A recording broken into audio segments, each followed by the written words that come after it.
Hello আমার দুষ্টু মিষ্টু বন্ধুরা, তোমরা কেমন আছো? আশা করছি সকলে ভীষণ ভালো আছো। আর আমিও না ভীষণ ভালো আছি।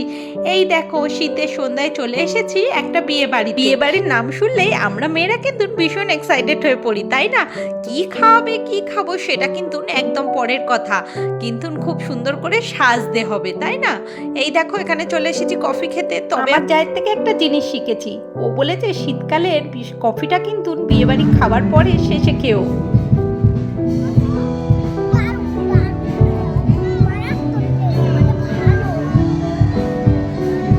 এইসব ভাজাভুজি খাবার আমরা বড়রা তো খুবই পছন্দ করি, আর ছোটরা কিন্তু না আমাদের দ্বিগুণ পছন্দ করে।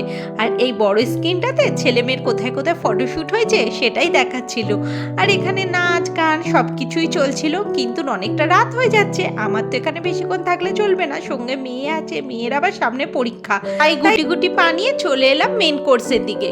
এই দেখো, আজকের নবদম্পতি, জীবন তাদের সুখে ভরে উঠুক। আর এই দেখো, এখানে মেয়ে আর বাবার ঝগড়া চলছে। ওদের ঝগড়া সব সময় কথায় কথায় লাগে আর কথায় কথায় মিল হয়ে যায়।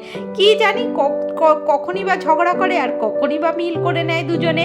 আর এখানে এই দেখো মেন কোর্সে কি কি ছিল সেটাই তোমাদের সঙ্গে একটু শেয়ার করে নিলাম। আর এইদিকে দেখো মশালা কুলচা, ডাল মাখনি, স্যালাড, তারপরে দিয়ে দিয়েছিল মাছের একটা কোনো আইটেম, তারপরেই কিন্তু রাইস। আর এইদিকে হচ্ছে ঈশা বড় বড় গলদা চিংড়ি আর কাতলাও ছিল। আর তারপরেই দিয়ে দিয়েছিল কিন্তু মাটন। আর এখানে চাটনি, পাঁপড়, রসগোল্লা সব কিছু খেয়ে এবার বাড়ি যাচ্ছি। টাটা বন্ধুরা, ভালো লাগলে একটা কমেন্ট অবশ্যই করো কিন্তু।